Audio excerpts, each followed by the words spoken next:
वलिकुल्लि उम्मतिन जअलना मनसकन लियज़कुरु इस्मल्लाहि अला मा रज़क़हुम मिन बहीमतिल अनाम।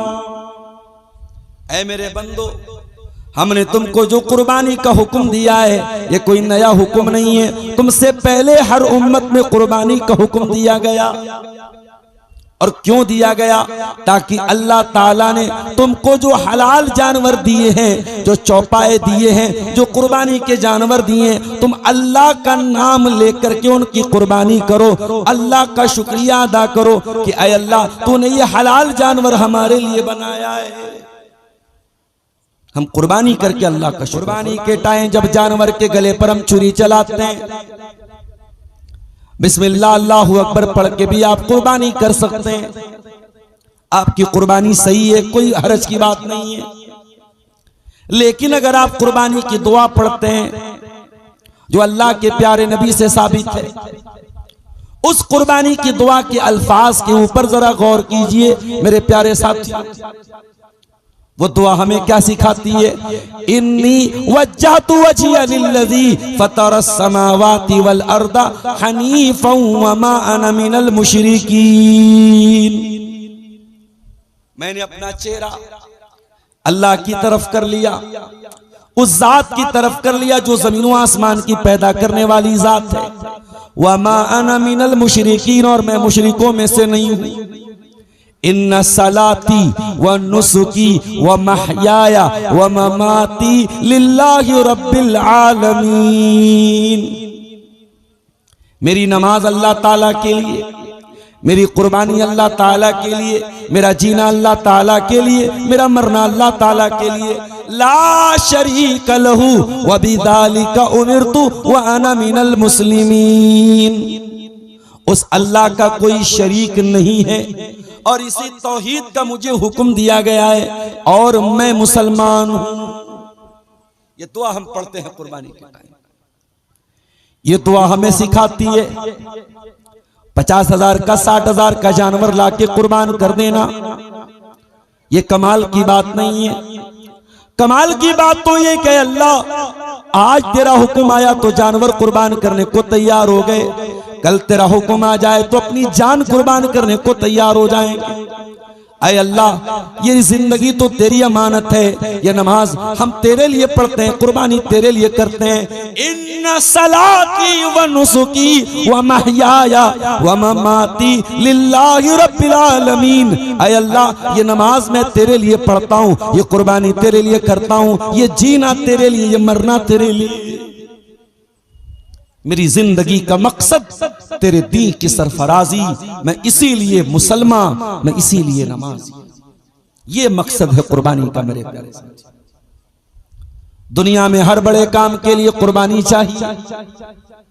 डॉक्टर बनने के लिए लोग नीट का एग्जाम देते हैं। जाओ जरा कोटा के उन स्टूडेंट से पूछो जो साल साल भर बेचारे 18-18 घंटे पढ़ाई करते हैं, तब जाकर के वो नीट क्वालिफाई करते हैं। और नीट का एग्जाम देने के बाद जब ये न्यूज आ जाए कि नीट का पेपर आउट हो गया, नीट का पेपर लीक हो गया, तो सोचो उन बच्चों के, उन स्टूडेंट्स के दिल पर क्या गुजरती होगी। और इसीलिए 2-3 दिन के अंदर नौजवानों के अंदर पाया जाने वाला जो गुस्सा था, उस गुस्से को कॉकरोच जनता पार्टी का नाम दिया गया। और 3 दिन के अंदर मिलियंस, 10 मिलियन फॉलोअर उस पार्टी के नाम पर इकट्ठा हो गए और इंस्टाग्राम पर जुड़ गए।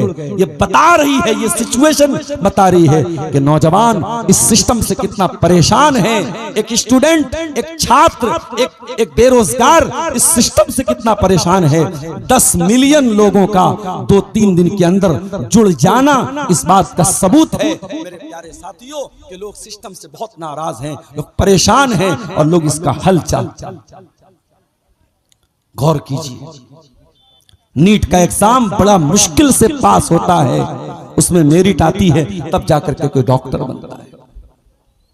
कोई बड़ी मुश्किल से सीए का एग्जाम देता है तो सीए बनता है। कोई बड़ी मुश्किल से जज का एग्जाम देता है तो वो जज बनता है। दुनिया में हर बड़ी कामयाबी के पीछे कुर्बानी देनी पड़ती है मेरे साथ। हम और आप भी इस दुनिया में इम्तिहान देने आए हैं। तबारकल्लज़ी बियदिहिल मुल्क व हुवा अला कुल्लि शैइन क़दीर। कुरान का 29वां पारा उठाइए, सूरह मुल्क की पहली आयत। बड़ी बरकत वाली है वो जात जिसके हाथ में सारी कायनात की बादशाहत है, जो हर शय पर कादिर है। अल्लज़ी खलक़ल मौत वल हयात लियब्लुवकुम अय्युकुम अहसनु अमला। उस अल्लाह ने पैदा किया मौत को, उस अल्लाह ने पैदा किया जिंदगी को। पहले मौत का नाम लिया अल्लाह ने। हमें क्या लगता है मौत तो बाद में आती है, अल्लाह ने मौत का नाम पहले लिया है। मौत तो पहले होती है। इस दुनिया में एक दौर था जब हम नहीं थे, वो हमारी मौत का जमाना था। हम नहीं थे, हम नहीं थे, उसके बाद आए, और एक दिन आएगा हम नहीं रहेंगे।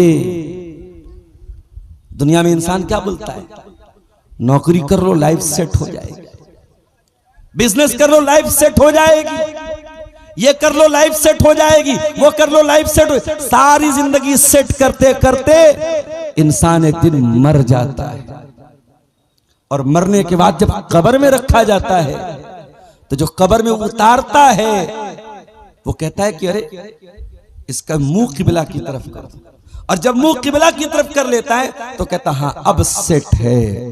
तेरी जिंदगी सेटिंग तेरी होती है तो कब्र में होती है इंसान, पूरी जिंदगी तू सेट नहीं हो पाता। सारी जिंदगी तेरा अपना क्या है, तू पैदा हुआ, तुझे पैदा करने वाली मां कोई और थी, तेरा नाम रखने वाला कोई और था, तेरी पैदाइश पर खुशी मनाने वाले कोई और थे, तुझे खाना खिलाने वाले कोई और थे, तू और बड़ा हुआ, तुझे पढ़ाने वाला कोई और था, तू और बड़ा हुआ, तेरे कारोबार को बढ़ाने वाला, तुझे नौकरी दिलाने वाला, तुझे शोहरत दिलाने वाला कोई और था, तू और आगे बढ़ा, तू बूढ़ा हो गया, तुझे सहारा देने वाला कोई और था, और आगे बढ़ा, तू मर गया, तेरे जनाजे को लेके जाने वाला कोई और था, तुझे कफनाने वाला कोई और था, तुझे नहलाने वाला कोई और था, तुझे कब्र में उतारने वाला कोई और था। तेरी जिंदगी का पहला गुस्ल किसी और ने दिया और आखिरी गुस्ल भी किसी और ने दिया। है इंसान तेरा अपना क्या है इस जिंदगी, तो क्या लेके आया है, क्या लेके जाएगा। अल्लज़ी खलक़ल मौत वल हयाता, अल्लाह ने पैदा किया मौत को और जिंदगी को, वो ताकि तुम्हें आजमाए। लियब्लुवकुम अय्युकुम अहसनु अमला, अल्लाह तुम्हारी परीक्षा लेना चाहता है, तुम्हारा इम्तिहान लेना चाहता है कि तुम में कौन अच्छा अमल करता है। मेरे प्यारे भाइयों, हम और आप भी दुनिया में परीक्षा देने के लिए आए हैं, और इस परीक्षा के रिजल्ट में हमें आखिरत में जन्नत मिलेगी, या तो जन्नत मिलेगी या जहन्नम मिलेगी। पास हो जाएंगे तो जन्नत मिलेगी, और फेल हो जाएंगे तो जहन्नम मिलेगी, और इससे बड़ी कोई कामयाबी नहीं है। कुरान कहता है फमन ज़ुज़िया अनिन नारी व उदखिलल जन्नत फ़क़द फ़ाज़, अल्लाह की अदालत में जो जहन्नम की आग से बचा लिया जाएगा और जो जन्नत में दाखिल कर दिया जाएगा वही कामयाब है। वमल हयातुद दुनिया इल्ला मताउल गुरूर, ये दुनिया तो धोखेबाज है, ये दुनिया तो धोखे का सामान है, ये दुनिया धोखा है, फ्रॉड है, फरेब है। इस दुनिया के चक्कर में उस कामयाबी को मत भूलना मेरे बंदे। जब दुनिया की सबसे बड़ी कामयाबी को हमें पाना है मेरे साथ, डॉक्टर बनना है तो नीट का एग्जाम क्वालिफाई करना है, इंजीनियर बनना है तो जेईई का एग्जाम पास करना है, जज बनना है तो उसका जो एग्जाम है वो पास करना है। जब दुनिया की कामयाबियों के लिए आपको कुर्बानियां देनी है तो कायनात की सबसे बड़ी कामयाबी आप बगैर कुर्बानी कैसे दे सकते हैं। इसीलिए अल्लाह ताला अपने बंदे इब्राहिम का जिक्र करता है कुरान में। कुरान का पहला पारा उठाइए, अल्लाह फरमाता है व इज़िब तला इब्राहीम रब्बुहु बिकलिमातिन फअतम्महुन्ना। याद करो हमने अपने बंदे इब्राहिम को जब भी आजमाया, जब भी इम्तिहान लिया, जब भी हमने उनकी परीक्षा ली, जब भी हमने उनके ऊपर कोई परेशानी और आजमाइश में डाला, फअतम्महुन्ना, इब्राहिम हर परीक्षा में खरे उतरे, हर इम्तिहान में पास हुए। इब्राहिम कभी किसी एग्जाम में फेल नहीं हुए। कुर्बानी करना कौन सा कमाल है? 25-30 हजार का जानवर लाके कुर्बान कर दिया, होगी कुर्बानी। कुर्बानी किसको कहते हैं? जरा इब्राहिम की जिंदगी उठा के देखो मेरे साथ। इब्राहिम अलैहिस्सलाम जिस घर में आंखें खोलते हैं, बाप बुतों का पुजारी है, बाप काफिर है, बाप मुशरिक है। इब्राहिम अपने बाप को तौहीद की दावत देते हैं। ओ मेरे प्यारे भाइयों, आज आपका बाप भी किसी मामले में गलत हो सकता है। बाप आपके साथ कोई ज्यादती भी कर सकता है, बाप की कोई बात गलत भी हो सकती है, लेकिन बाप जितना भी गलत हो जाए, बाप बाप रहेगा और आप बेटे रहेंगे। बेटा बाप से बात करे तो कैसे बात करे, जरा इब्राहिम से सीखो। इब्राहिम अपने काफिर बाप को तौहीद की दावत देते हैं और बड़े प्यार से कहते हैं, बड़े सम्मान से कहते हैं, बड़ी इज्जत से कहते हैं, या अबती लिमा ताबुदु मा ला यस्माउ वला युबसिरु वला युगनी अनका शैया। ऐ अब्बा जान, आप क्यों ऐसी चीजों की इबादत करते हैं जो देख नहीं सकती, जो सुन नहीं सकती, जो फायदा नहीं पहुंचा सकती, जो नुकसान नहीं पहुंचा सकती। या अबती इन्नी कद जाअनी मिनल इल्मि मा लम यातिका फत्तबिनी आदिका सिरातन सविया। ऐ अब्बा जान, मेरे पास वो इल्म आया जो आपके पास नहीं आया। अब्बा जान, आप मेरे पीछे पीछे चलिए, मैं आपको सीधे रास्ते पे लेके चलूंगा। या अबती ला ताबुद शैतान, ऐ अब्बा जान, शैतान की इबादत न कीजिए। इन्न शैतान कान लिर्रहमान असिया। 5 मिनट की बातचीत में इब्राहिम अपने बाप को 5 बार अब्बा जान कह के बात।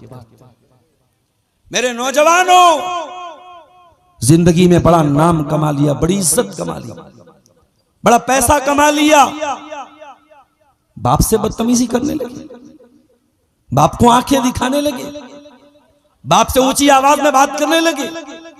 जरा गौर करो, जरा गरेबानों में झांको और बताओ, आखिरी बार तुमने अपने बाप को कब प्यार से बाप से बात किया था? बाप क्या है, शायद बाप की जिंदगी में तुम्हें एहसास ना हो मेरे प्यारे साथ। बाप के मरने के बाद तुम्हें एहसास हो।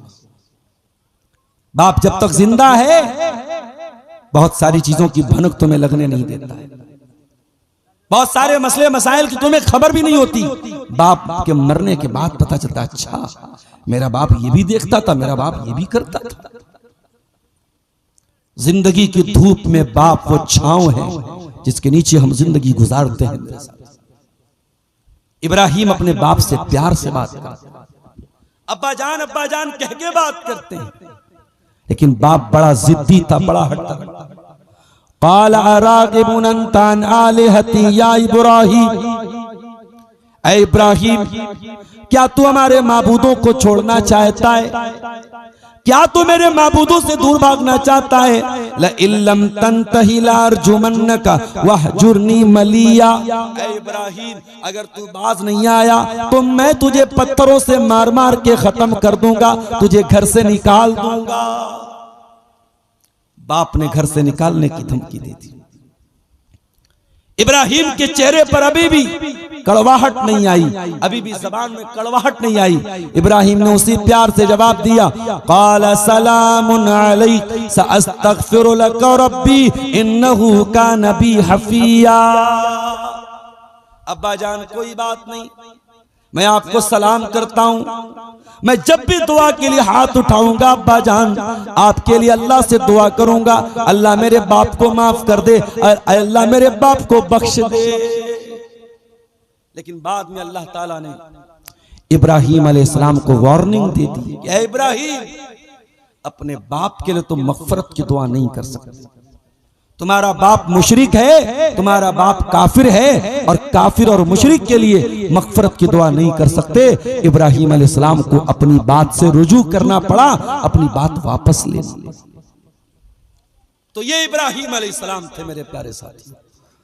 जिंदगी का पहला इम्तिहान क्या दे रहे हैं? बाप को छोड़ना पड़ा, बाप का घर छोड़ के निकलना पड़ा। आसान काम नहीं होता है घर छोड़ के चले जाना, बाप को छोड़ के चले। इब्राहिम अपनी कौम के पास आते हैं, अपनी कौम को तौहीद की दावत देते हैं। उनकी कौम सितारों की इबादत करती थी, सूरज की इबादत करती थी, चांद की इबादत करती थी। इब्राहिम अलैहिस्सलाम अपनी कौम को प्रैक्टिकल समझाने के लिए एक दिन अपने मकान की छत पे चढ़े। फलम्मा जन्ना अलैहिल लैलु रआ कौकबन क़ाल हाज़ा रब्बी। हजरत इब्राहिम ने आसमान में सितारे को चमकते हुए देखा, कहा है मेरी कौम के लोगों, ये सितारा है, इसको तुम अपना रब मानते हो, चलो मैं भी रब मान लेता हूँ। फलम्मा अफला क़ाल ला उहिब्बुल आफिलीन। जब सितारा डूब गया, जब सितारा गायब हो गया, इब्राहिम अलैहिस्सलाम ने कहा ओ लोगों, जो डूब जाए वो रब कैसे हो सकता है, जो गायब हो जाए वो रब कैसे हो सकता है, मैं डूबने वालों को पसंद नहीं करता हूं। अगले दिन फिर मकान की छत पे चढ़े। फलम्मा रअल कमर बाज़िगन क़ाल हाज़ा रब्बी। चांद निकला, चांद देखने में बड़ा था सितारे से। कहा कि ऐ मेरी कौम के लोगों, ये चांद जिसको तुम अपना रब मानते हो, चलो मैं भी मान लेता हूं 2 मिनट के लिए। फलम्मा अफला क़ाल लइल्लम यहदिनी रब्बी लअकूनन्न मिनज़्ज़ालिन। कहा है मेरी कौम के लोगों, देखो चांद भी डूब गया, अल्लाह ने मुझको हिदायत न दी होती तो मैं भी तुम्हारी तरह गुमराह हो गया होता। फलम्मा रअश-शम्स बाज़िगतन क़ाल हाज़ा रब्बी हाज़ा अकबर। जब सुबह हुई और सूरज निकला, सूरज देखने में चांद से भी बड़ा, सितारे से भी बड़ा और सबसे ज्यादा रोशन भी था। कहा कि वो लोगों, तुम सूरज को अपना रब मानते हो, चलो इसको भी मैं अपना रब मान लेता हूँ, ये मेरा रब है, ये सबसे बड़ा है। फलम्मा अफलत क़ाल या क़ौमी इन्नी बरीउम मिम्मा तुशरिकून। शाम हुई और मगरिब का टाइम आया और सूरज डूब गया। कहा है मेरी कौम के लोगों, मैं तुम्हारे शिर्क से बरी हूँ, मैं सूरज की इबादत नहीं करता, मैं चांद की इबादत नहीं करता, मैं सितारे की इबादत नहीं करता। इन्नी वज्जहतु वजहिया लिल्लज़ी फतरस समावाति वल अर्द हनीफा। मैं उस अल्लाह की इबादत करता हूँ जो जमीन व आसमान का पैदा करने वाला है, और मैं तुम्हारे शिर्क से बेजार हूँ। मैं अल्लाह की तौहीद का इकरार करने वाला, अल्लाह की तौहीद पर चलने वाला हूं। इब्राहिम ने अपनी कौम को तौहीद का सबक दिया। और आगे बढ़िए, उनकी कौम पत्थर के बुतों की इबादत भी करती थी। इब्राहिम अलैहिस्सलाम अपनी कौम को समझाते थे, ये पत्थर के बुत तुम्हारे माबूद कैसे हो सकते हैं, तुम्हारी बिगड़ी कैसे बना सकते हैं, इनको तो तुमने अपने हाथों से बनाया है, ये तुम्हारे मुश्किल कुशा कैसे हो सकते हैं। और एक दिन बड़े गुस्से में फरमाया, तल्लाही लअकीदन्ना सनामकुम बादान तुवल्लु मुदबिरीन। ऐ मेरी कौम के लोगों, मैं तुम्हारे बुतों को तोड़ दूंगा, मैं तुम्हारे बुतों का बड़ा बुरा अंजाम करूंगा। एक दिन कौम के लोग मेले में चले, इब्राहिम आए अपनी कौम के बुत खाने में, एक बड़ी सी हथौड़ी ली और सारे बुतों को तोड़ दिया। फजालहुम जुदाज़न इल्ला कबीरन लहुम लअल्लहुम यरजिऊन। इब्राहिम ने सारे बुतों को तोड़ दिया सिवाय बड़े वाले बुत के। ओ गुटखा खाने वाले नौजवानों, ओ सिगरेट पीने वाले नौजवानों, ओ नशा करने वाले नौजवानों, इब्राहिम अगर कोई नशा करते नऊज़ुबिल्लाह तो उनके हाथों में ये ताकत ना होती। इब्राहिम ने सबक दिया, ऐ नौजवानों, अपनी जवानी को नशे से दूर रखो, शराब से दूर रखो, गुटखे से दूर रखो, ताकि तुम्हारे हाथों में वो ताकत आ जाए कि तुम बुतों को तोड़ने वाले बनो, बुतों की इबादत करने वाले न बनो। इब्राहिम ने सारे बुतों को तोड़ा, बड़े वाले को छोड़। कौम के लोग आए मेले में से, देखा अरे हमारे माबूदों का इतना बुरा हाल, किसने तोड़ा है इनको। क़ालू समीना फ़तन यज़कुरुहुम युक़ालु लहू इब्राहीम। कुछ लोगों ने कहा कि एक नौजवान है जिसका नाम इब्राहिम है, उसी का ये काम होगा।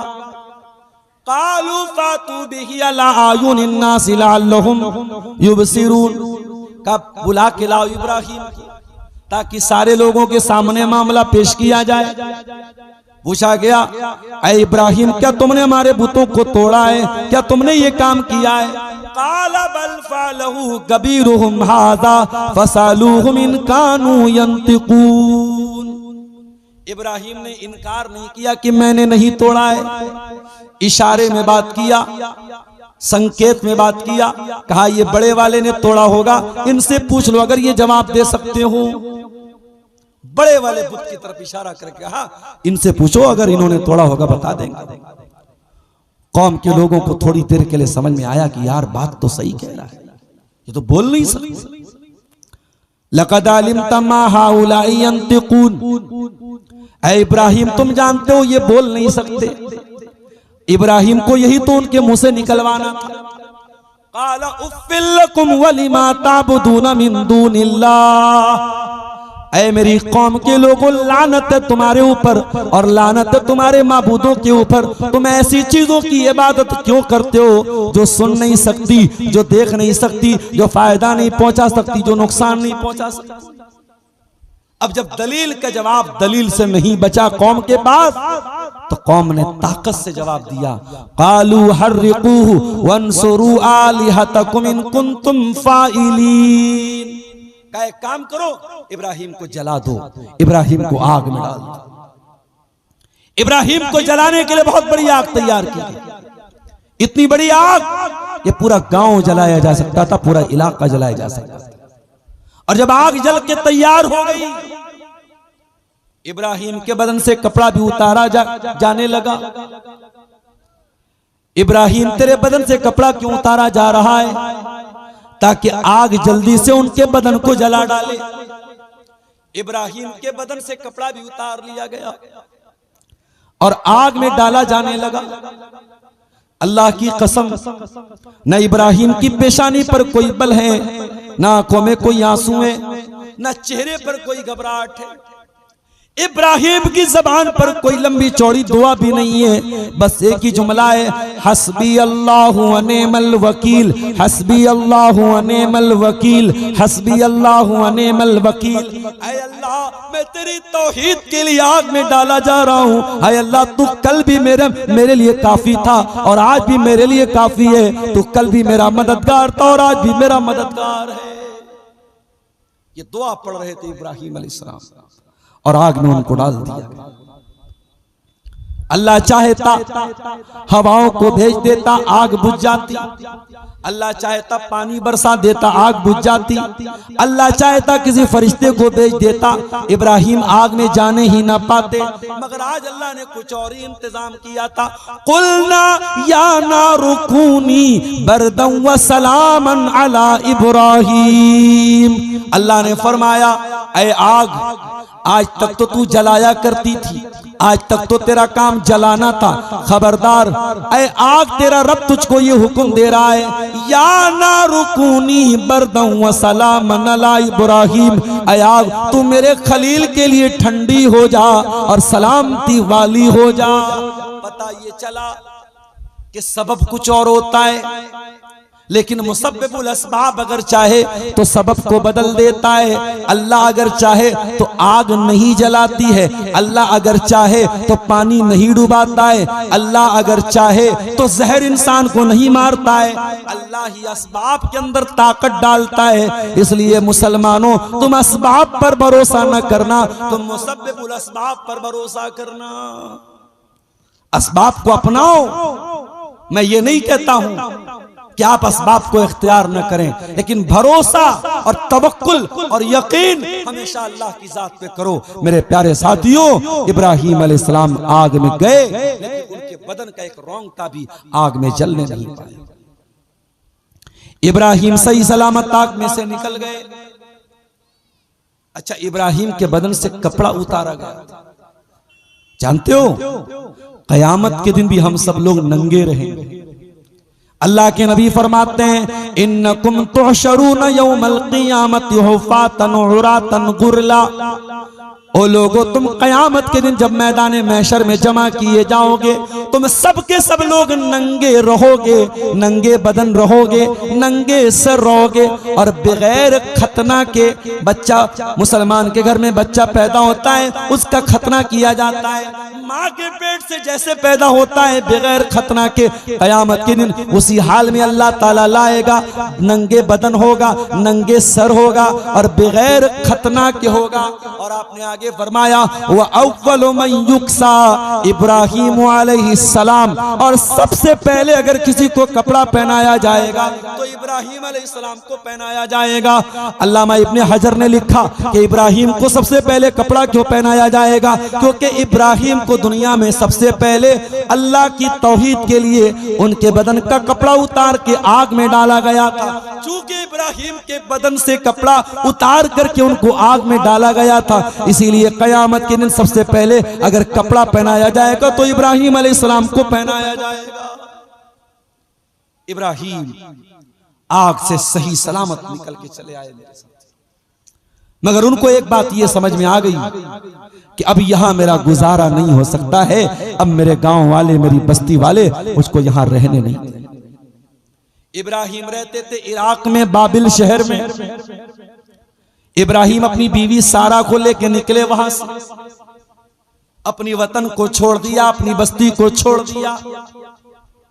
ओ मनिहारी और लाभा से ताल्लुक रखने वाले मेरे भाइयों, आज आपके सीमांचल के बहुत सारे नौजवान दिल्ली में काम करते हैं, कलकत्ता में काम करते हैं, मुंबई में काम करते हैं। किस लिए? रोजी रोटी के लिए, अपने बच्चों का पेट पालने के लिए परदेश जाते हैं, दिल पे पत्थर रख के जाते हैं। चाहता तो कोई भी नहीं है परदेश जाना। कौन शौहर चाहेगा बीवी से दूर रहे, कौन बाप चाहेगा बच्चों से दूर रहे, लेकिन परिवार भी चलाना है, बच्चों का पेट भी पालना है। बहुत सारे लोग अपना गांव छोड़ के दिल्ली, मुंबई, कलकत्ता जाके काम करते हैं। गौर करो मेरे प्यारे साथी, हम दुनिया के लिए और दुनिया की रोजी रोटी के लिए अपना वतन छोड़ के जाते हैं। इब्राहीम अपना वतन छोड़ के जा रहा है, किसके लिए? अल्लाह की तौहीद के लिए। इब्राहीम की जिंदगी की दूसरी तीसरी कुर्बानी देखो। पहली कुर्बानी बाप को छोड़ा, दूसरी कुर्बानी आग में डाला गया, और तीसरी कुर्बानी अपना वतन छोड़ के जाना पड़ रहा है, अपना गांव छोड़ के जाना पड़ रहा है। इब्राहीम जा रहे हैं, साथ में उनकी बीवी सारा है, और सारा बहुत खूबसूरत औरत थी, बहुत स्मार्ट थी, बहुत ब्यूटीफुल थी। मेरी प्यारी बहनों, जरा गौर से सुनना, लड़की अगर खूबसूरत हो, लड़का अगर खूबसूरत हो, बहुत बड़ी नेमत भी है और बहुत बड़ी मुसीबत भी है। जब कोई लड़का लड़की खूबसूरत होते हैं तो उतना ही ज्यादा चांस होता है उसके गुनाहों में पड़ने का, उसके गलत रास्तों में पड़ने का। इसलिए अल्लाह ने खूबसूरत बनाया है तो कोशिश ये करो कि खूबसीरत भी बनो। अगर अल्लाह ने चेहरा अच्छा बनाया है तो कोशिश ये करो कि अल्लाह सीरत भी अच्छी बना दे।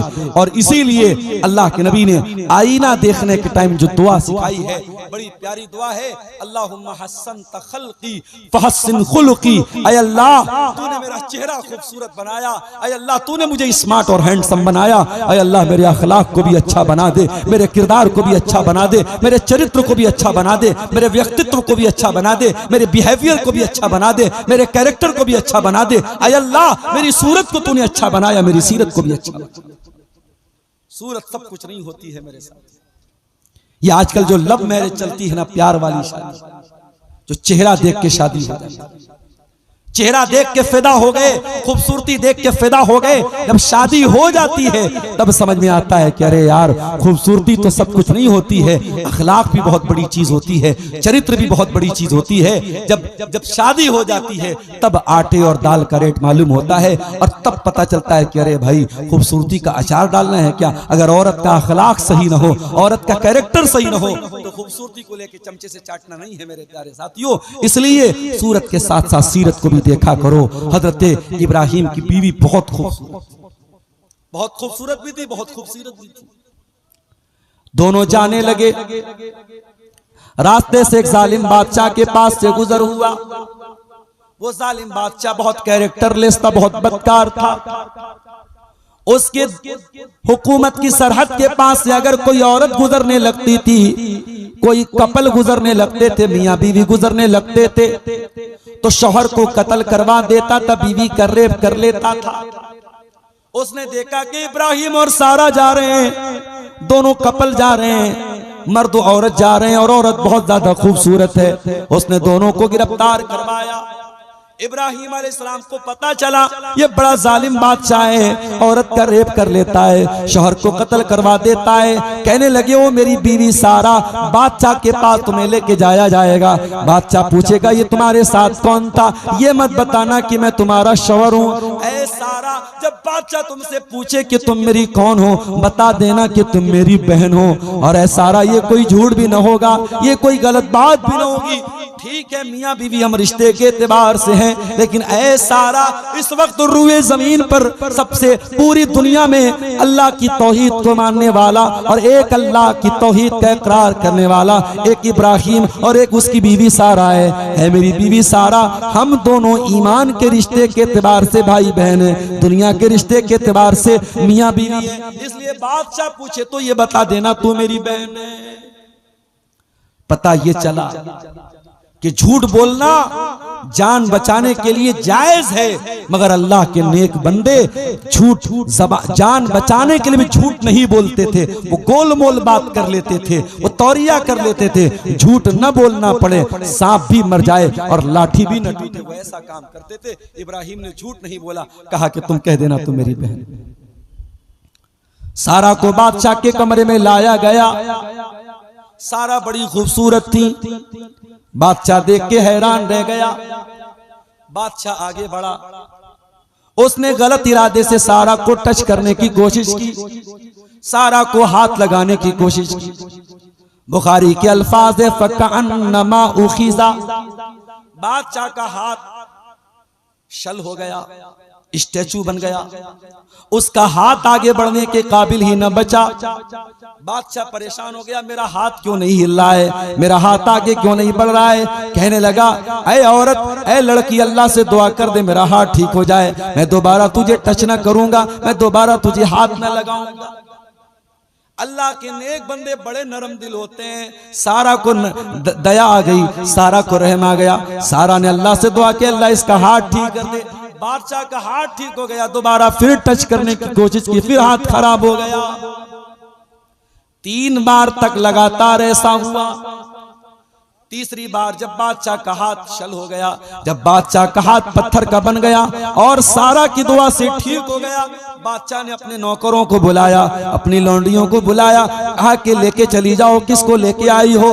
और जब सारा जाने लगी, हाजरा ने, बादशाह ने अपनी एक लौंडी जिनका नाम हाजरा था, उनको सारा को गिफ्ट के तौर पे दिया। जाओ ऐ सारा, ये मेरी लौंडी हाजरा है, ये मेरी कनीज हाजरा है, जाओ मैं तुमको बतौर गिफ्ट दे रहा हूं, जाओ इसको लेके चली जाओ। सारा आती है, जेल की सलाखों के अंदर शौहर नमाज पढ़ रहा है, बीवी की आबरू के लिए दुआएं कर रहा है। ओ लोगों, ओ हिंदुस्तान के मुसलमानों, आज तुमसे ये कहा जाता है दुआ करने से कुछ होने वाला नहीं है, नमाज पढ़ने से कुछ होने वाला नहीं है। ओ लोगों, नमाज को कभी हल्के में न लेना, दुआओं को कभी हल्के में न लेना। अरे जो काम इम्पॉसिबल होते हैं वो दुआओं के जरिए पॉसिबल हो जाया करते हैं, जो नामुमकिन होते हैं वो दुआओं के जरिए मुमकिन हो जाते हैं। मेरा नबी भी जब जंगे बद्र में 1000 के मुकाबले में 313 का मुकाबला था, अगली सुबह बद्र की लड़ाई होने वाली थी, रात का सन्नाटा था। हजरत अबू बकर सिद्दीक कहते हैं,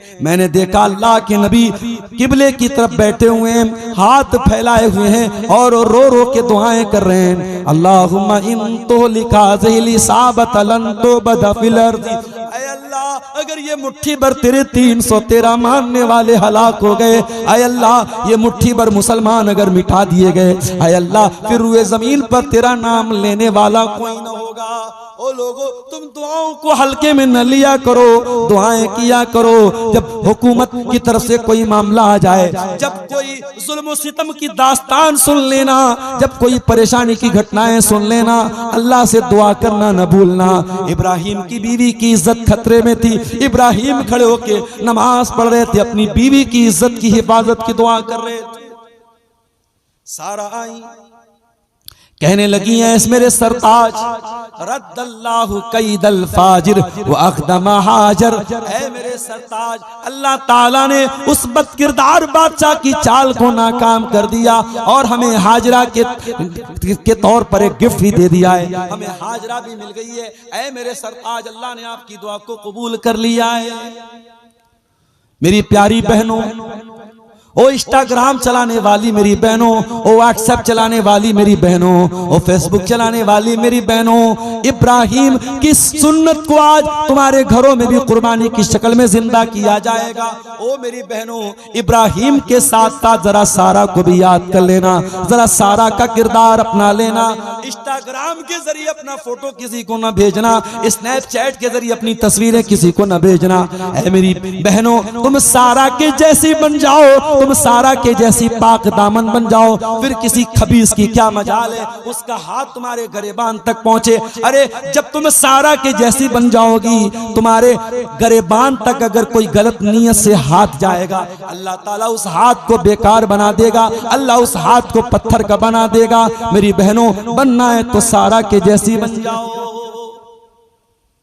सारा इब्राहिम की पहली बीवी का नाम था, और हाजरा जो बतौर गिफ्ट बादशाह ने दिया था। सारा ने हजरत इब्राहिम से कहा कि इस औरत से आप निकाह कर लीजिए, आप इसको बीवी बना लीजिए। हजरत इब्राहिम ने दूसरी शादी हजरत हाजरा से। कुछ दिन और गुजरे, इब्राहिम की हड्डियां कमजोर पड़ने लगी, इब्राहिम बूढ़े होने लगे, एहसास होने लगा अब कोई औलाद होती तो मेरा सहारा बन जाती। इब्राहिम ने अल्लाह की बारगाह में हाथ उठाया, ओ औलाद वालो, तुमने भी तो अल्लाह से औलाद मांगा होगा, इब्राहिम भी अल्लाह से औलाद मांग रहे हैं। जरा फर्क दोनों में देखना। इब्राहिम ने कैसे औलाद मांगी थी? रब्बी हबली मिनस सालिहीन, परवरदिगार मुझे नेक बेटा अता फरमा दे, मुझे फरमा बरदार बेटा अता फरमा दे। ऐ अल्लाह, ऐसा बेटा अता फरमा दे जो मेरा वारिस बन सके। रब्बी हबली मिनस सालिहीन, परवरदिगार मुझे नेक बेटा अता फरमा दे। दुआ मांगो तो ऐसे मांगो मेरे साथ, औलाद मांगो तो ऐसे मांगो। आज बहुत सारे लोगों के घर में औलाद है, मगर बेचारे आंसू बहाते हैं और सोचते हैं कि काश औलाद न होती, ऐसी औलाद के होने से न होना बेहतर। इसलिए सिर्फ औलाद मत मांगना, नेक औलाद मांगो। इब्राहिम के घर में बच्चा पैदा हुआ, इस्माइल नाम का। फबश्शरनाहु बिगुलामिन हलीम, हमने इब्राहिम को एक बच्चा दिया जिसका नाम इस्माइल रखा गया, जो बड़ा हलीम बच्चा था, बड़ा बुर्दबार बच्चा था, बड़ा सबरदार बच्चा था। बुढ़ापे में किसी को बेटा मिल जाए, उसकी खुशियों का क्या ठिकाना होगा। इब्राहिम तो फूले नहीं समा रहे थे, मैं बुढ़ापे में बाप बन गया हूँ। इस्माइल को गोद में ले लेके लाड कर रहे थे, चुमकार रहे थे, प्यार कर रहे थे। अल्लाह ने देखा मेरा खलील अपने बच्चे से बहुत प्यार करता है, अपने बच्चे से बहुत प्यार और लाड कर रहा है। अल्लाह ने अपने खलील को एक और इम्तिहान में डाल दिया। कहा है मेरे खलील, ऐ इब्राहिम, जाओ अपने बच्चे को लेके चले जाओ, अपनी बीवी सारा को लेके चले जाओ। ऐ अल्लाह, कहाँ जाना है? ऐ इब्राहिम, मक्का चले जाओ। ऐ अल्लाह, मक्का कहाँ है? फलस्तीन से बहुत दूर, सैकड़ों किलोमीटर दूर मक्का है। ऐ अल्लाह, वहां जाके क्या करना है? ऐ इब्राहिम, अपनी बीवी को छोड़ के चले आओ, बच्चे को छोड़ के चले आओ। इब्राहिम पहुंचे अपनी बीवी बच्चे को लेकर। आज का मक्का और कल का मक्का दोनों में बहुत फर्क था। आज मक्का में चले जाओ, बड़ी बड़ी बिल्डिंगें हैं, हाजी लोग बेचारे हरम से काफी दूर उनका होटल रहता है, क्योंकि हरम के आसपास बड़े बड़े महंगे महंगे होटल हैं। ये जो क्लॉक, वो कौन सा जो घड़ी वाला है, क्या बोलते हैं, क्लॉक टावर। क्लॉक टावर में आप अगर ऊपर कोई रूम लेना चाहें, लाखों में मिलेगा। आम आदमी के बस की बात नहीं है, वहां कोई आम हाजी नहीं जा सकता, वो करोड़पति लोग जाते हैं। वो कल का मक्का था, वहां ना क्लॉक टावर था, न बड़े बड़े होटल थे, न जमजम का कुआं था, न कोई आबादी थी, न कोई इंसान था, न कोई चरिंदा था, न कोई परिंदा था, न कोई दरिंदा था। दूर दूर तक कोई आबादी, कोई नामो निशान नहीं था। इब्राहिम अपनी बीवी हाजरा को अपने बच्चे इस्माइल को छोड़ के जाने लगे। हाजरा ने देखा इब्राहिम जाने लगे, बुखारी के अल्फाज है, कहने लगी इला मन तत्रुकुना, ऐ मेरे सरताज किसके सहारे छोड़ के जा रहे हो? अकेली औरत हूं, दूध पीता बच्चा है, थोड़ी सी खजूर है, थोड़ा सा पानी है, ऐ इब्राहिम किसके हवाले छोड़ के जा रहे हो? इब्राहिम ने कोई जवाब नहीं दिया। फिर पूछा हाजरा ने, अल्लाहु अमरका बिहाज़ा, ऐ मेरे सरताज कहीं ऐसा तो नहीं ये अल्लाह ताला का आदेश है, ये अल्लाह का हुक्म है, ये अल्लाह का इम्तिहान है? कहाँ है मेरी बीवी? ये अल्लाह का इम्तिहान है। ओ मेरी प्यारी माँ बहनों, जैसे ही हाजरा को ये पता चला ये अल्लाह का इम्तिहान है, सारा डर खत्म हो गया, सारा खौफ खत्म हो गया। कहने लगी इज़न ला युदय्युन अल्लाहु अबदा, ऐ मेरे सरताज अगर ये अल्लाह का हुक्म है तो आप शौक से चले जाइए। अल्लाह अपने बंदों को बर्बाद नहीं करेगा, अल्लाह हमें जाये नहीं करेगा। ऐ मेरे सरताज अल्लाह मेरी भी हिफाजत करेगा, मेरे बच्चे की भी हिफाजत करेगा। इब्राहिम थोड़ी दूर आगे बढ़े, जब बीवी आंखों से ओझल हो गई, बच्चा नजरों से दूर हो गया, तो इब्राहिम ने अल्लाह की बारगाह में हाथ उठाया, रब्बना इन्नी अस्कन्तु मिन ज़ुर्रियती बिवादिन गैरि ज़ी ज़र्इन इंद बैतिकल मुहर्रम रब्बना लियुक़ीमुस्सलाह। ऐ अल्लाह मैंने इस बेआबो गया सरजमीन में जहां अनाज का कोई दाना भी नहीं है, पानी का कोई कतरा भी नहीं है, ऐ अल्लाह मैंने तेरे हुक्म पर अपनी बीवी को छोड़ा है, अपने बच्चे को छोड़ा है। ऐ अल्लाह तू तौफीक देना, मेरे बच्चे यहाँ पे नमाज कायम करें। ऐ अल्लाह मेरी आने वाली नस्लें यहाँ नमाज कायम करें। ऐ अल्लाह मेरी औलाद को तू नमाज कायम करने की तौफीक देना। आज हमारे बच्चे हमारे घरों में रहते हैं, हम रात में तहज्जुद पढ़ते हैं और हमारा बेटा फजर भी नहीं पढ़ता है। ओ मेरी प्यारी माओ, तुम तो रात में तहज्जुद पढ़ती हो, तुम्हारी बेटियां रात को 2-2 बजे तक इंस्टाग्राम पे लगी हैं। अल्लाह के वास्ते अपनी औलाद की चिंता करो, अपनी औलाद की फिक्र करो, अपनी औलाद की तरबियत की फिक्र करो। इब्राहिम को अपने बच्चों की कितनी फिक्र है। आए अल्लाह मेरे बच्चों को तू नमाजी बना दे, मेरे बच्चों को नमाज की तौफीक दे दे। उसके बाद कहते हैं फजअल अफइदतम मिनन नासि तावी इलैहिम, आए अल्लाह तू मेरे बच्चे जब यहाँ पे रहने लगे, ऐ अल्लाह तू इस जगह की मोहब्बत लोगों के दिलों में डाल दे। आप हिंदुस्तान में रहते हैं, कटिहार के एक छोटे से गांव में रहते हैं। आप इस छोटे से गांव में रहने के बाद भी आप में से कोई गरीब आदमी, कोई मजदूर आदमी जिसकी आमदनी बहुत ज्यादा नहीं है, जिसका पैसा बहुत ज्यादा नहीं है, वो जब किसी के हाजी होने की खबर सुनता है, किसी को उम्रा करने की खबर सुनता है, वो बेचारा भी अल्लाह से दुआ करता है अल्लाह मुझको भी हाजी बना दे। मेरे प्यारे साथियों, ये इब्राहिम की दुआ की बरकत है, जो एक बार खाने का वादे के आया है, बार बार देखने की तमन्ना करता है। जो नहीं गया है वो जाने के लिए बेताब बना रहता है। ये इब्राहिम की दुआ की बरकत है। इब्राहिम कहते हैं फजअल अफइदतम मिनन नासि तहवी इलैहिम, ऐ अल्लाह तू लोगों के दिलों में इस जगह की मोहब्बत डाल दे। वरज़ुक़हुम मिनस समरात, और अल्लाह तू मेरी औलाद को फलों की रोजी अता फरमा। इब्राहिम ने अल्लाह का हुक्म मानने के बाद दुआ की, अल्लाह ने उनकी दुआ को कबूल किया, और उस दिन से लेके आज तक मक्का में कभी फलों की कमी नहीं हुई। कभी भी मक्का में कोई खजूर के अलावा कोई फल पैदा नहीं होता, लेकिन आपको मक्का में हर फल मिल जाएगा। ये इब्राहिम की दुआ की बरकत थी मेरे साथ। इब्राहिम तो चले गए, इस्माइल और उनकी माँ थोड़ी देर तक पानी और खजूरों का सहारा रहा। खजूरें खत्म हो गई, पानी खत्म हो गई। अब बच्चा रोने लगा। माँ को अकेले भूखा रहना रहता तो 1 हफ्ता भूखे रह जाती। बच्चा रो रहा हो तो माँ को कैसे सुकून मिल सकता है। माँ सब कुछ बर्दाश्त कर सकती है, बच्चे को तकलीफ में देखना गवारा नहीं कर सकती है। वो अपनी माँ से बदतमीजी करने वालों, वो अपनी माँ को गाली देने वालों, वो बुढ़ापे में अपनी माँ को धक्के देने वालों, वो काश तुमने माँ की कदर की होती, काश तुमने माँ का दर्जा समझा होता, काश तुमने माँ का मकाम समझा होता। माँ तो माँ होती है मेरे साथ। माँ बूढ़ी हो जाती है, बिस्तर पे पाखाना करने लगती है। बेटा बड़ा वफादार है, फर्मा बरदार है, बेटा अपनी माँ की गंदगी साफ करता है। पूरा गांव कहता है बड़ा अच्छा बेटा है, माँ की खिदमत कर रहा है, माँ की गंदगी साफ कर रहा है।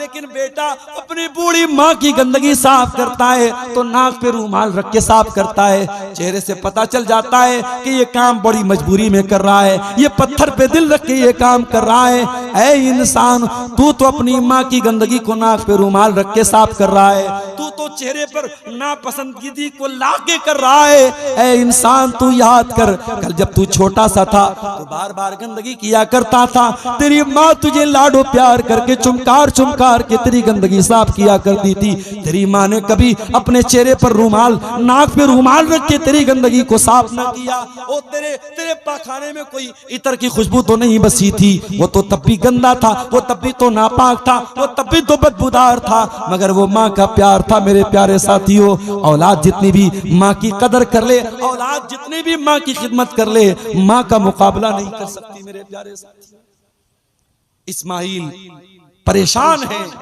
रो रहे हैं, और हाजरा अपने बच्चे के लिए परेशान है। हाजरा दौड़ी दौड़ी सफा की पहाड़ी पे चढ़ती हैं। पहाड़ी के ऊपर चढ़ के सर पे हाथ रख के चारों तरफ देखती हैं, अय अल्लाह, कोई तो अल्लाह अपना बंदा भेज दे, मेरा दूध पीता बच्चा प्यास से बिलख रहा है। अय अल्लाह, कहीं से मेरे बच्चे के लिए, मेरे लाल के लिए पानी का इंतजाम हो जाए। दूर दूर तक कोई नजर ना आया। सफा से नीचे उतरी, और सफा से नीचे उतरने के बाद जब आप आज के दौर में सफा मरवा जाएंगे, बीच में ग्रीन लाइट लगी है, ये वही जगह है जहां हाजरा जल्दी जल्दी दौड़ी थी। जल्दी जल्दी दौड़ के मरवा पहुंची, मरवा पे चढ़ी, दूर तक नजर दौड़ाई, कोई अल्लाह का बंदा नजर आ जाए, मेरे बच्चे के लिए दूध का इंतजाम हो जाए, मेरे बच्चे के लिए पानी का इंतजाम हो जाए। सफा से मरवा, मरवा से सफा, सफा से मरवा, मरवा से सफा, 7 चक्कर लगा दिए इस्माइल की मां ने। जब 7 चक्कर कंप्लीट हो गए, तब अल्लाह ने जिब्रील को भेजा।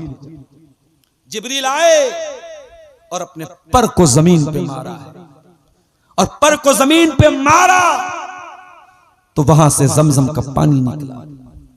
अय अल्लाह, तुझे पानी देना था, तूने डायरेक्ट क्यों नहीं दे दिया? अल्लाह ने 7 चक्कर लगवाने के बाद पानी दिया। पता ये चला, हिम्मते मर्दा मदद खुदा। अल्लाह की मदद तब आती है जब इंसान मेहनत करता है, जब इंसान कोशिश करता है। हाथ पे हाथ धरे बैठे रहोगे, अल्लाह मदद नहीं करेगा। हाजरा को जमजम मिला, इस्माइल को जमजम मिला, मगर 7 चक्कर लगाने के बाद मिला। जमजम का पानी वहीं से निकलने लगा। अल्लाह के नबी फरमाते हैं, यरहमुल्लाहु उम्मा इस्माइल, अल्लाह इस्माइल की माँ पर रहमत नाजिल फरमाए। वो अपने 2 पट्टे से पानी को की बाउंड्री बनाने लगी, वो 2 पट्टे से पानी के मुंडे बनाने लगी। अगर इस्माइल की माँ ने पानी को छोड़ दिया होता तो जमजम की बहुत बड़ी नदी बन जाती, जमजम की बहुत बड़ी नहर बन जाती। पानी का इंतजाम हो गया, और वहां पर तो धीरे धीरे आबादी भी बसने लगी। आज लोग कहते हैं, मौलवी साहब, इस्लाम ने औरत को क्या मकाम दिया है? आओ मैं बताता हूं इस्लाम ने औरत को क्या मकाम दिया है। हजारों साल पहले एक औरत ने 7 चक्कर लगाया था सफा मरवा का। अल्लाह की एक बंदी ने 7 चक्कर लगाया था सफा मरवा का। अल्लाह को ये चक्कर लगाना इतना पसंद आ गया, अल्लाह ने कयामत तक आने वाले हाजियों को हुक्म दे दिया, उम्रा करने वालों को हुक्म दे दिया, इन्ना सफा वल मरवता मिन शाइरिल्लाह। ऐ हज करने वालों, ऐ उम्रा करने वालों, जब तक हाजरा की सुन्नत पर अमल न करोगे, जब तक सफा मरवा के 7 चक्कर न लगाओगे, न तुम्हारा हज मुकम्मल होगा, न तुम्हारा उम्रा मुकम्मल होगा। ये है इस्लाम की नजर में औरत का मकाम।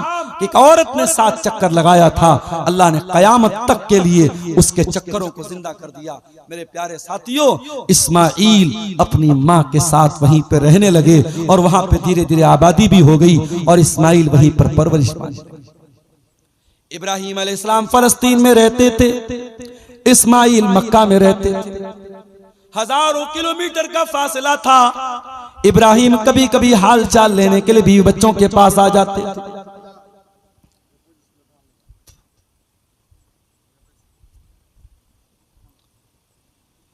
इस्माइल जवानी की दहलीज पर पहुंच जाते हैं, 13-14 साल के हो जाते हैं, अपने बाप का सहारा बनने के काबिल हो जाते हैं। अब अल्लाह ताला इब्राहिम को सबसे बड़े इम्तिहान में डालता है। इब्राहिम को ख्वाब में दिखाया गया, लगातार 3 दिन तक ख्वाब देखा कि अपने हाथों से अपने जवान बेटे के गले पे छुरी चला रहे हैं, अपने बेटे को ज़बह कर रहे हैं, अपने बेटे को कत्ल कर रहे हैं। इब्राहिम ने सफर किया मक्का से, फलस्तीन से मक्का आए। मक्का आने के बाद अपने बच्चे से मिले। हदीस में तो जिक्र नहीं है, कुरान में तो जिक्र नहीं है, लेकिन आप तसव्वुर कर लीजिए मेरे साथ, जब बूढ़ा बाप आया होगा, 13 साल का बच्चा बहुत दिनों के बाद अपने बाप से मिला होगा, बच्चा कितना खुश हुआ होगा, बाप कितना खुश हुआ होगा, कैसे गले लगाया होगा, कितना दोनों बाप बेटे मिलकर रोए होंगे। हम तो सोच भी नहीं सकते, हम तो तसव्वुर भी नहीं कर सकते। इब्राहिम अपने बेटे से लाडो प्यार करने के बाद कहते हैं, या बुनैया इन्नी अरा फिल मनामी अन्नी अज़बहुका फंजुर माज़ा तरा।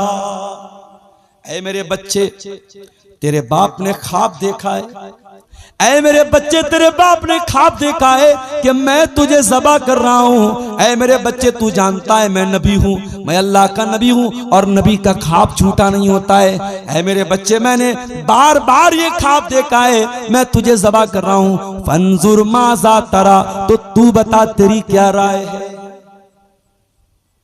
क्या इब्राहिम अपने बच्चे की राय लेना चाहते थे? नहीं, इब्राहिम राय नहीं लेना चाहते। इब्राहिम ये देखना चाहते थे मेरा बेटा तो मेरी गोद में नहीं पला है, मेरा बेटा तो बाप का प्यार बहुत कम पाया है, मेरा बेटा तो माँ की गोद में पला है। मैं देखना चाहता हूँ मेरी बीवी ने बच्चे की तरबियत कैसे की है, मैं देखना चाहता हूँ मेरी बीवी ने अपने बच्चे को कैसे पाला है। कहा है मेरे बच्चे बता तेरी क्या राय है, मैंने ख्वाब में देखा है मैं तुझको ज़बह कर रहा हूँ। ओ लोगों, अगर आज का कोई बेटा होता अपने बाप को 4 बातें सुना देता, बाप को बुरा भला कह देता कि ऐ मेरे बाप, तू तो मुझको छोड़ के चला गया था, आज मैं तेरा 14 साल का हो गया, तो आज मुझे ज़बह करने की बात करने आए हो, आज मुझे कत्ल करने की बात आए हो। मगर वो बेटा इस्माइल था, वो हाजरा का बेटा था। क़ाला या अबति फ़अल मा तुअमर सतजिदुनी इंशाअल्लाहु मिनस साबिरीन। कहा अब्बा जान, आपको जो हुक्म मिला है आप पूरा कर डालिए। अब्बा जान, अल्लाह ने अगर चाहा तो आप अपने बेटे को सब्र करने वाला है। जरा पता तो लगाओ, इस्माइल कौन से मदरसे से पढ़े थे, इस्माइल कौन सी कोचिंग में पढ़े थे, कौन से किससे ट्यूशन लिए थे, इस्माइल का टीचर कौन था, इस्माइल के गुरु कौन थे।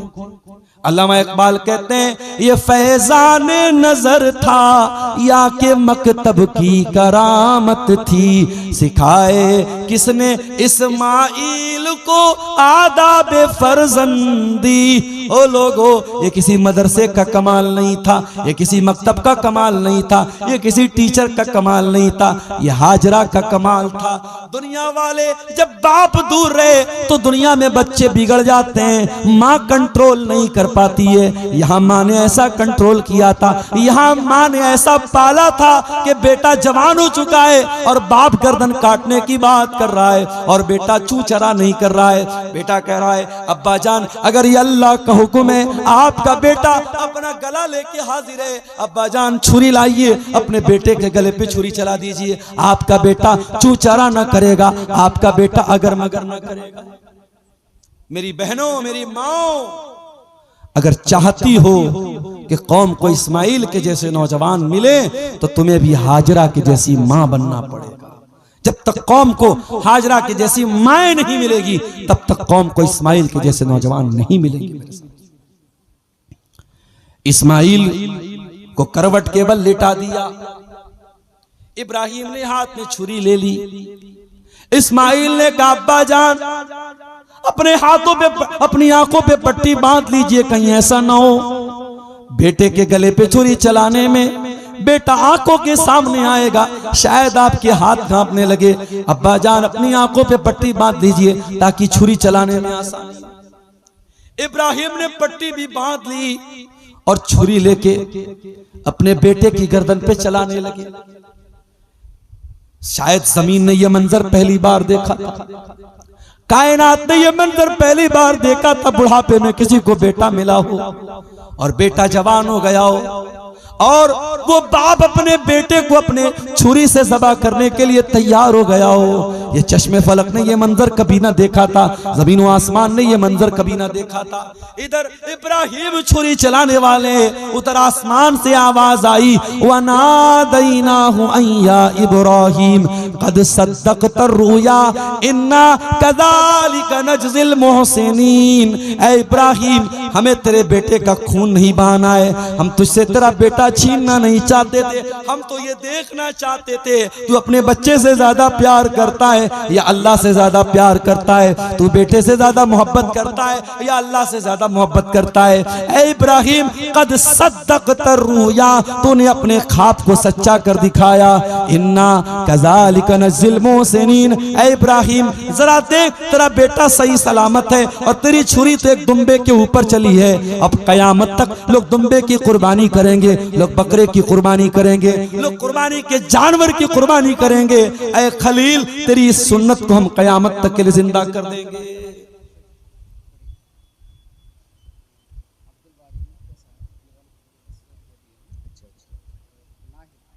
ये चंद जो है, चंदे का ऐलान है, वो समात आप फरमा लें। अब्दुल बारी मुखिया साहब ने अपने वालिद के लिए 10,000 रुपये का ताउन पेश किया है और नाहिद इन्होंने 3,000 भाई के लिए दिया है और खलीलुर रहमान साहब ने 5,000 रुपये का ताउन पेश किया है। और उसके अलावा ये कोई सोने का, देखिए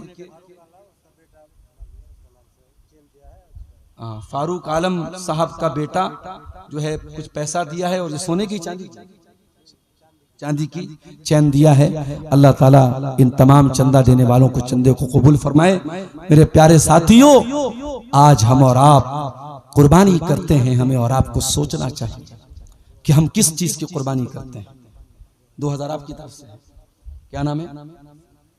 नसीम अहमद, हसीबुर रहमान, इन्होंने 2000 का ताउन पेश किया है। अच्छा, होने वाला है ट्रांसप्लांट। अच्छा, वालिदा ने किडनी दिया था, वो सक्सेस नहीं हो पाया। अल्लाह ताला शिफाए कामिला अजला अता फरमाए। जिन भाई की तरफ से अभी ताउन आया था, इन्होंने बताया कि उनकी किडनी ट्रांसप्लांट हुई थी और वो कामयाब नहीं हुई है। अच्छा, वफात हो गई। अल्लाह ताला मग़फ़िरत फरमाए और अल्लाह ताला उनके नेकियों को कबूल फरमाए। मेरे प्यारे साथियों, बताना यही है, मकसद यही है, पैगाम यही देना चाहता हूँ कि जानवर की कुर्बानी जब आप करते हैं तो ये एक इशारा है, एक संकेत है, एक सिंबल है और एक अलामत है कि अगर हम अल्लाह की राह में जानवर कुर्बान कर सकते हैं तो अपनी नाजायज ख्वाहिशात को क्यों नहीं कुर्बान कर सकते, अपनी नाजायज इच्छाओं को क्यों नहीं कुर्बान कर सकते। कुर्बानी आप कीजिए, अल्लाह का नाम लेके कीजिए और कोशिश ये कीजिए कुर्बानी का जानवर बेदाग हो, बेऐब हो। और अगर खरीदने के बाद कोई ऐब निकल आए और आपके पास दूसरा जानवर लाने की ताकत नहीं है, आप उसी जानवर की कुर्बानी कर दीजिए, इंशाअल्लाह अल्लाह कबूल करेगा। मगर खरीदने के टाइम पूरी जांच पड़ताल कीजिए और कुर्बानी का टाइम जो होता है आप याद रखिए, वो ईद उल अजहा की नमाज के बाद से शुरू होता है और 13 जिलहिज्जा के दिन मगरिब के पहले पहले आप कुर्बानी कर सकते हैं। 4 दिन कुर्बानी करने का आपको मिलता है। आप किन किन जानवरों की कुर्बानी कर सकते हैं? कुरान करीम में अल्लाह ताला ने 8 जानवरों का नाम लिया है, जिसमें बकरा बकरी का जिक्र है, जिसमें भेड़ा भेड़ी का जिक्र है, जिसमें ऊंट ऊंटनी का जिक्र है और जिसमें गाय और बैल का जिक्र है। ये 8 जानवरों का जिक्र कुरान में है। और इसमें जो बड़े जानवर हैं, बड़े जानवर में 7 लोग हिस्सा ले सकते हैं, लेकिन 7 लोगों का हिस्सा लेना जरूरी नहीं है। अगर कोई एक इंसान अकेले पूरा जानवर अगर कुर्बानी करना चाहे, बड़ा जानवर, तो भी कर सकता है। 7 से कम लोग हैं, 5 लोग हैं, 3 लोग हैं, वो भी कर सकते हैं। अवाम के जहन में ये बैठा है कि 7 लोग होना जरूरी है, ऐसा कोई मसला नहीं है। ये भी याद रखिए कि एक परिवार की तरफ से एक छोटा जानवर, एक बकरा, एक भेड़ा, उसकी कुर्बानी पूरे एक परिवार की तरफ से हो सकती है। अब एक घर में अगर 4 चूल्हा है तो वो 4 परिवार माना जाएगा और चारों को अलग अलग करना पड़ेगा। लेकिन अगर एक घर में 5 भाई रहते हैं, चूल्हा एक है, फैमिली एक है, तो वो एक जानवर की कुर्बानी पूरी फैमिली की तरफ से कर सकते हैं। जानवर का दता होना जरूरी है। जानवर ने अपने दूध के दांत तोड़ दिए हों और कम से कम 2 दांत उसके सामने के निकल चुके हों तो आप उसकी कुर्बानी कर सकते हैं। कुर्बानी करने के बाद उसके गोश्त का क्या करना है, शरीयत ने कोई पाबंदी नहीं लगाई है। कुलू व दखिरू, खा भी सकते हो, जखीरा भी कर सकते हो। मौसम बहुत ज्यादा गर्मी का है, ज्यादा गोश्त स्टोर करने के चक्कर में न पड़िएगा। गरीबों को, मोहताजों को और आपके गांव के वो लोग जिन्होंने कुर्बानी नहीं की है उन तक आप गोश्त को जरूर पहुंचाइएगा। और इसी तरीके से कुर्बानी जब आप कर लें तो जो कसाब है, जो कसाई है, उसको उजरत के तौर पे आप कोई भी गोश्त में से कोई हिस्सा आप गिफ्ट के तौर पे दे सकते हैं, मगर गोश्त में से आप कोई चीज उसको उजरत के तौर पे नहीं देंगे। कुर्बानी के चमड़े से आप खुद फायदा नहीं उठा सकते, उसको अल्लाह की राह में आप सदका खैरात कर दीजिए। इसी तरीके से मेरे प्यारे साथियों, बेहतर यह है कि कुर्बानी आप अपने हाथ से कीजिए और कुर्बानी की अगर दुआ याद नहीं है आप बिस्मिल्लाह अल्लाहु अकबर पढ़ के कुर्बानी कर दीजिए। अगर छोटी सी दुआ याद करना चाहते हैं, अल्लाहुम्मा मिनका व लका, अल्लाहुम्मा तकब्बल मिन्नी व मिन अहले बैती, ये दुआ पढ़ लें कि ऐ अल्लाह ये कुर्बानी तेरे लिए है और तेरी ही तरफ से है। ऐ अल्लाह इस कुर्बानी को मेरी तरफ से और मेरे घर वालों की तरफ से कबूल फरमा ले। और इससे थोड़ी सी लंबी जो दुआ है, इन्नी वज्जहतु वजहिया लिल्लज़ी फ़तरस समावाति वल अर्ज़, वो दुआ भी आप याद कर लीजिए। लेकिन वो दुआ अगर याद नहीं है तो परेशान होने की कोई जरूरत नहीं, आप बिस्मिल्लाह अल्लाहु अकबर पढ़ के कुर्बानी कर सकते हैं। कुर्बानी के सिलसिले में ये चंद जरूरी मसाइल हैं, इनको हमेशा। अच्छा, आपके बच्चे हैं? देखिए भाई क्या बोल रहे हैं, ये अपने बच्चों की तरफ से 1000 रुपया दिए हैं और कुछ मकई भी देंगे। वो अल्लाह ताला कबूल फरमाए, अल्लाह ताला जज़ाए खैर दे आपको। इनके वालिद की तरफ से 50 किलो मकई लिख लीजिए। क्या नाम है आपका? मोहम्मद यूसुफ। औरत जुमा की नमाज मस्जिद में पढ़ सकती है कि नहीं? बिल्कुल पढ़ सकती है, पढ़ना चाहिए। आज के ज़माने में जहालत बहुत ज़्यादा है, हर मस्जिद में इंतज़ाम होना चाहिए औरतों का। और सीमांचल में अल्हम्दुलिल्लाह कहीं कहीं शुरुआत हो चुकी है। किशनगंज में मैंने देखा, अररिया में देखा, आप अपने यहाँ भी शुरू कीजिए, औरतों को ज़रूर लेके आए। 1 कुंटल मकई किसकी तरफ से? अच्छा, आपकी तरफ से। इन्होंने 500 रुपये का चंदा दिया है और 1 कुंटल मकई दे रहे हैं। अल्लाह ताला कबूल फरमाए। जो हजरात भी ताउन पेश कर रहे हैं, अल्लाह ताला सबके चंदे को कबूल फरमाए। जज़ाकुमुल्लाह खैर। अल्लाह ताला आप सबकी नेकियों को कबूल फरमाए और आने वाले इस त्यौहार पर अमन, चैन और शांति के साथ ये त्यौहार हम सबको मनाने की तौफीक दे। अल्लाह हर किस्म के। आपकी अम्मी के लिए क्या नाम है आपका? मुखलिसुर रहमान भाई ने अपनी अम्मी की तरफ से कितना है ये? 1000 रुपया चंदा दिया है। अल्लाह इनकी वालदा के हक में इसको कबूल फरमाए। नेमुद्दीन भाई ने दिया है 500 रुपये। अल्लाह ताला सबके चंदे को कबूल फरमाए। दीजिए भाई, स्कैनर दीजिए, ये ले लीजिए 500 रुपया। जज़ाकुमुल्लाह खैर। अल्लाह ताला आप सबके चंदे को कबूल फरमाए। देखिए, ये सवाल भी बहुत ज्यादा पूछा जाता है कि मरे हुए आदमी की तरफ से कुर्बानी कर सकते हैं या नहीं। तो ये बात अच्छे तरीके से आप समझ लीजिए कि मरे हुए इंसान की तरफ से अलग से जानवर ला करके कि ये हमारे अब्बा की तरफ से, ये हमारी अम्मा की तरफ से, इसका कोई सबूत नहीं है। आप एक बात मोटी मोटी याद रखिए, आप अगर कोई भी नेकी का काम करेंगे आपके माँ बाप को मरने के बाद भी उसका सवाब मिलेगा। आप टेंशन मत लीजिए। आप कुर्बानी का जो जानवर लाइए आप नियत कर लीजिए, ऐ अल्लाह इस कुर्बानी को मेरी तरफ से, मेरे घर वालों की तरफ से और मेरे माँ बाप जो दुनिया से जा चुके हैं उनकी तरफ से तू कबूल फरमा ले। आप शामिल कर सकते हैं उनको। अलग से उनके नाम से कुर्बानी करना ये ठीक नहीं है। इसके चक्कर में आप मत पड़िए। आप और जो नेकी के काम साबित हैं, सदका कर दीजिए, मदरसे में कोई कमरा बनवा दीजिए, मस्जिद बनवा दीजिए, ट्यूबवेल लगवा दीजिए, वो सारे काम करा दीजिए। कुर्बानी का जानवर अलग से लाने की जरूरत नहीं है।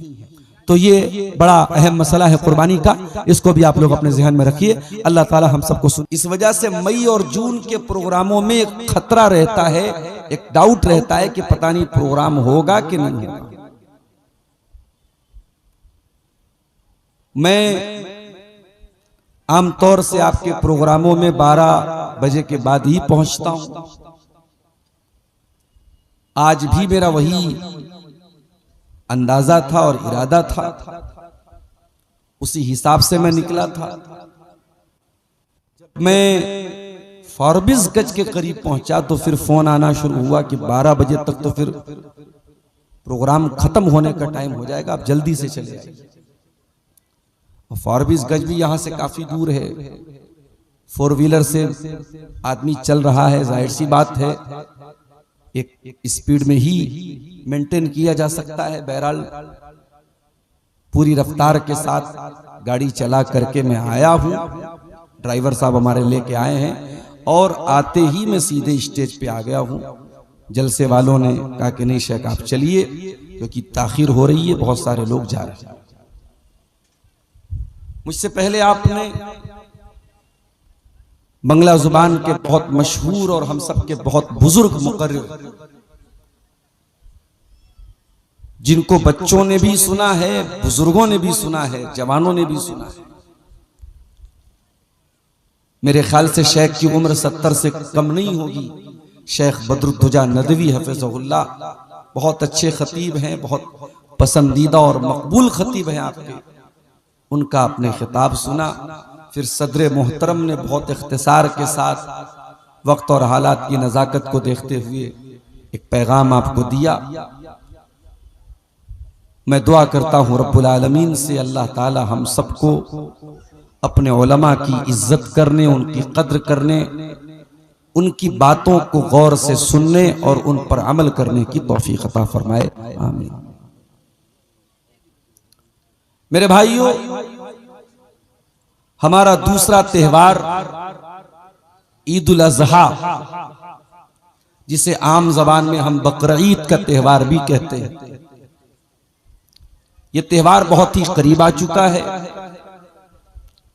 एक हफ्ता भी नहीं बचा है इस त्यौहार के आने में। इंशाअल्लाह 28 मई को जिलहिज्जा की 10 तारीख पड़ रही है, जुमेरात का दिन होगा। हम और आप इंशाअल्लाह उस दिन अपने जानवरों की कुर्बानी करेंगे। ये कुर्बानी का त्यौहार दुनिया वालों के लिए शायद सिर्फ एक जानवरों का खून बहाने वाला एक त्यौहार हो, लेकिन कुर्बानी का त्यौहार सिर्फ जानवर का खून बहाने के लिए हम नहीं मनाते हैं, माफ कीजिए। ठीक है, उसका बहुत बड़ा हिस्सा है। इस्लाम ने हुक्म दिया है कि हम जानवरों की कुर्बानी करें। इस्लाम कोई ऐसा मजहब नहीं है जो आपको यह सिखाता हो कि आप शाकाहारी बन जाइए तब अल्लाह ताला आपसे राजी होगा। मैं मदरसे में बच्चों को पढ़ाता हूं, इतिहास पढ़ा रहा था, गौतम बुद्ध की तारीख में पढ़ा रहा था बच्चों, महावीर की तारीख पढ़ा रहा था। गौतम बुद्ध की तालीम क्या थी कि अगर अल्लाह ताला को राजी करना है तो दुनिया को त्याग दो, दुनिया को छोड़ दो। महावीर की तालीम क्या थी?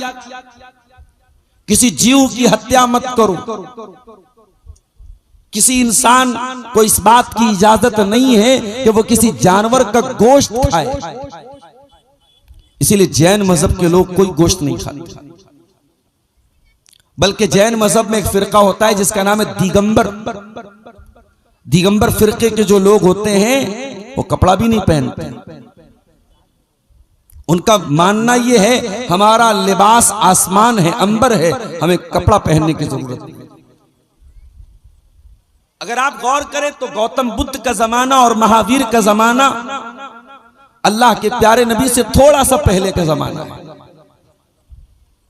जिस जमाने में गौतम बुद्ध की तालीम दुनिया में फैल रही थी, महावीर की तालीम दुनिया में फैल रही थी, और इन दोनों की तालीम का खुलासा क्या था? अल्लाह को राजी करना है, जन्नत में जाना है तो गोश्त मत खाओ, शादी मत करो, औरत से दूर रहो, दुनिया से दूर रहो, तब तुम अल्लाह को राजी कर सकते। उसी माहौल में अरब की धरती पर जनाब मोहम्मद रसूलुल्लाह पैदा हुए और आपने दुनिया को संदेश दिया, अन्निकाहु मिन सुन्नती फमन रगिबान सुन्नती फलैसा मिन्नी।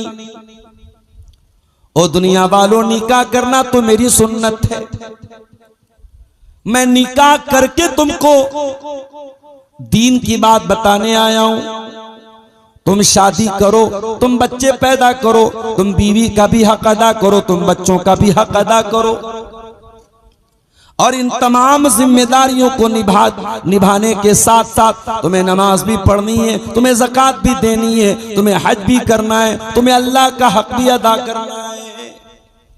ये बैलेंस था, ये तवाज़ुन था अल्लाह के प्यारे नबी की शरीयत में। मेरे प्यारे साथी, आपने गोश्त भी खाया, ऊंट भी आपने ज़बा किया, ऊंट का गोश्त भी आपने खाया, भेड़ा का गोश्त भी आपने खाया, नीलगाय का गोश्त भी आपने खाया। उस जमाने में जो हलाल जानवर थे, उन जानवरों का गोश्त भी आपने खाया। कभी आपने गोश्त खाने से मना नहीं किया। और आप जो शरीयत लेकर के आए उसमें कुर्बानी का हुक्म भी रखा गया, और अल्लाह ने कुरान में फरमाया,